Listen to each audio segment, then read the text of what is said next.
Being a dad means you get a lot less time to game. But should you actually buy an Xbox Series S with what little time you have? Yes. Yes, you should. But let's find out why. Coming up. Hey, I'm Sam with Sisters of Impact.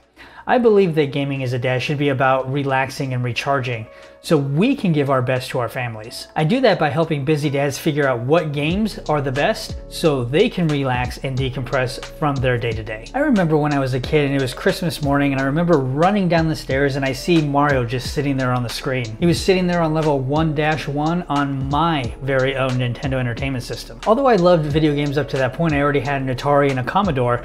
It was the first time that I can say it was mine, and it was just something that there was that magical moment around that, and I always remember that morning. Now I bring up that story because the Series S has that same kind of potential, but there's potentially a few things that actually hold it back. And that brings me what I don't like about the Series S. Now the biggest complaint I still have, which may or may not change once we hear E3 and what is actually going to start becoming released, is there's just not that many exclusive games in the Xbox ecosystem. It's one of the primary complaints that all gamers have at this particular point, that Series S and X just don't have any exclusive games that really take advantage of that particular power set. Here's to hoping that Starfield is either an exclusive or coming sometime this decade. The next thing I really don't like is the UI. It's pretty much applicable across all of the Xbox ecosystem right now, so that is something that you need to take into account. The primary thing I don't like about it is it just takes a lot of button presses to get to particular areas, so it's not something that's readily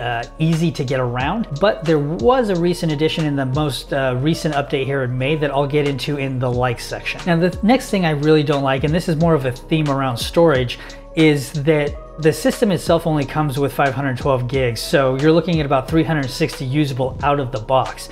So if you're using Cold War and you're using Modern Warfare or Warzone, then your hard drive's gone. You only have those games. It's really kind of small. Now most games don't have that huge install size, so you're going to get more than that, but just as a reference, that's what the storage size actually looks like. The next thing around storage is that you're looking at the expansion storage is here as well. So if you do have that expansion card of 1 terabyte, it works in the Series S and the Series X. The only problem with that is that particular expansion card, if you do not have a Series X, is more than half of the price of the console. So from a storage perspective, that is definitely something that you're gonna have to keep in mind if you're on a budget. And lastly, the thing I don't like is that it just has no disc tray. I know this is a digital only edition, but without a disc tray, if you're already in the Xbox ecosystem and you have physical copied games like I do, then you're just not gonna be able to play them on this system. If you have the digital versions, then obviously you're going to be able to play that and just download it from the store. But anything that has a physical copy, you're just not going to be able to do on this particular system. Again, if you're new to the Xbox ecosystem and you potentially have Game Pass, this isn't a problem at all. It's actually more of a benefit. But if you have physical copies, you're not going to be able to play them on this system. Now this brings me to what I do like about the system. And the first thing that I like about it is the size. I mean, look at this thing. I don't have to lift weights to actually be able to lift it. It's just very small, it's compact, it fits in most entertainment centers regardless if it's vertical or horizontal. So just from a size perspective, I love the size of this thing. Now the next thing I really do like about this is actually a pro in relation to storage, and that is that the expansion card itself is swappable between the X and the S. So if you have saved games, things of that nature, you can go between the X and the S and it'll just work. The next thing I really like about the Series S is it can take advantage of the FPS boost of games that Xbox has recently announced. There's more than 97 games in that list right now, and if you want more information on that FPS boost, I suggest checking out Digital Foundry's video on it. They go super in depth on it, and it was a great watch. The next thing I really do like about the Series S is that the peripherals, again, just like the Series X, is a cross-platform. So whether it's the Xbox One, the S, the Series S, the Series X, the naming convention is terrible, it allows you to use those peripherals across all of those ecosystems. So with the Series X and the S, you get a white and a black controller. You can go ahead and sync both of the controllers to just one system if you really want to. The next thing I really do like about the system is the controller. Now, again, with the Series X and the Series S, the controller is my favorite controller. For the thumb, which is my primary sticking point, is that just from a comfortable standpoint, my left thumb is just way more comfortable on the Xbox controller at this point. The PlayStation 5, I have to stretch it further out, so it's more over here, and so it's a bigger stretch for me. So for me, the controller is just way more comfortable, especially in longer gaming sessions. The next thing I really like about the Series S, that it does take advantage of quick resume. And with the latest update here in May, that quick resume is actually being pinned in the UI, which was actually really cool.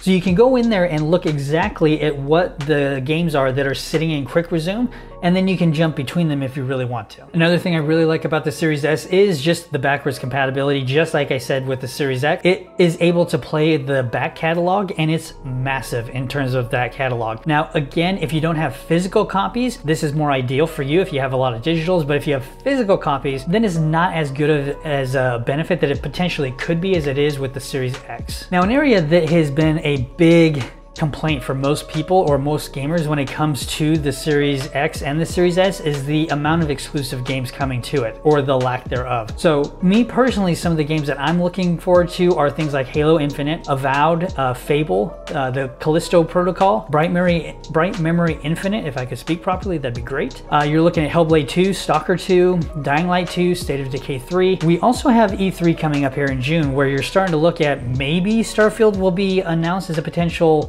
exclusive game. We don't know yet. There's a lot of rumors around that one, but I can hope. But there's a lot of games coming up. Now it's just a matter of when they're actually going to be coming out and when we'll actually get our hands on them. The next thing I really like is more of an Xbox thing, and I'll kind of cover the next 2 points in tandem because they're kind of similar. But the first part is Xbox Game Pass. For me personally, it is one of the best values in gaming, especially if you're switching ecosystems. So if you're coming from PlayStation or even Nintendo or PC and you go into Xbox, then you can go and use Game Pass, and then you instantly get access to hundreds of games, which is an amazing deal. Now, if you have Xbox Ultimate Game Pass or Game Pass Ultimate, however that's said, then you're looking at, you also get the Xbox Game Pass, but you also get the PC version of it as well. So it gives you even more games to potentially play. And that does tie kind of into the overall infrastructure that Microsoft has built in relation to pretty much any other platform out there.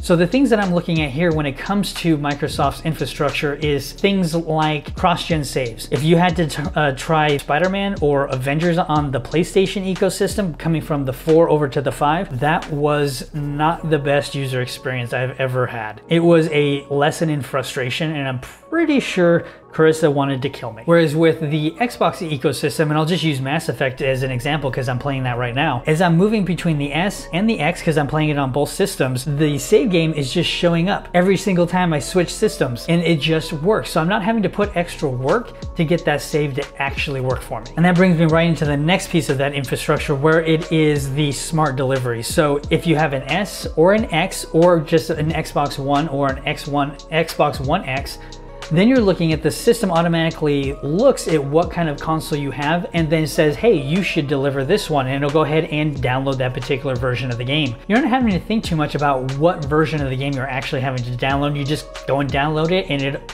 auto-magically works for you. You're not having to think twice. And that brings me to the last piece when it comes to infrastructure, and that is the cloud streaming. xCloud, or I'm not sure what it's called now because it's been a minute since I've played it, but the key piece there is that you're able to play and stream those games on your mobile device and into iOS and now your browser as well. So it gives you more ways to play your game across multiple channels than pretty much almost any other system out there today. And that brings me to the last thing I love about the Series S, and that is that it doesn't require the latest and greatest in TVs. Now, whether you have a 1080p, 1440p, or a 4K TV, or even monitors, the Series S can take advantage of them.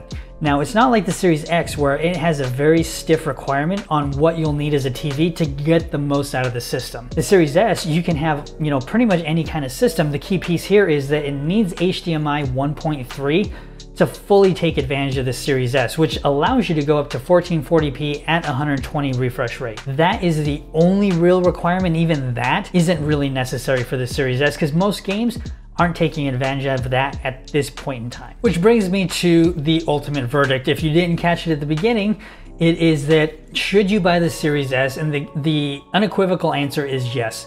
It is a great deal in gaming.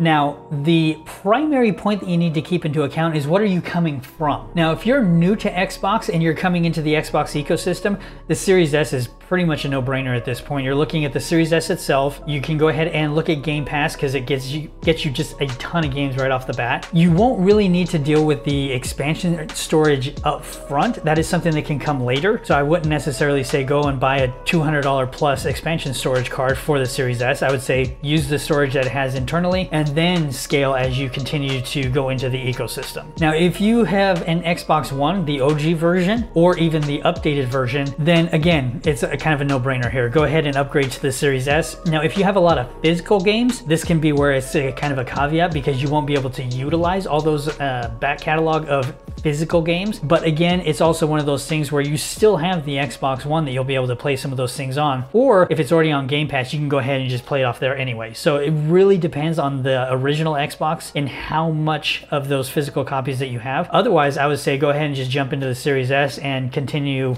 on your Xbox journey. Now, the real big piece here is if you have an Xbox One X, I would actually not upgrade in this particular instance. I would just hold out on the One X for now. The only reason I say that is because there's not a huge technical upgrade between the One X and the Series S. Now, the only caveat to this is if you want some of those games to be able to run in 120 refresh rates, then potentially the Series S, but for most people, that's not really going to be a big deal. I would say if you have a One X, go ahead and stick it out until supply starts to become more readily available, and then make the jump into the next generation. Now, that brings me to the last piece is if you're coming from a different ecosystem into Microsoft. Now, for me personally, I would say just jump right into the Series S. It's almost a no-brainer. It's a relatively low price point comparatively to the other systems in its price range or in its generation. And you get Xbox Game Pass that will allow you to just jump right into the actual ecosystem itself without having to buy a bunch of games and, you know, try to figure a bunch of stuff out. It is really a no-brainer in most cases, and I understand why Microsoft implemented the Series S and went the route that they did. It's a price point and a entry-level experience for customers to get in on that ground floor and see, do I actually like this system or not? And if so, it's not such a heavy lift as opposed to going with a PS5 or a Series X where it's 500 bucks off the rip. So this just from a perspective of a consumer, going with the Series S is just really a no-brainer. Now I want to hear from you. Have you snagged a Series S or thinking about it? And if so, what have you enjoyed about it? Or what are you thinking about before purchasing this system? Next week, I'm going to give you my impressions on the Mass Effect Legendary Edition, so make sure to stay tuned for that. And if you haven't already seen my Series X review, make sure to check that out as well, and I'll see you over there.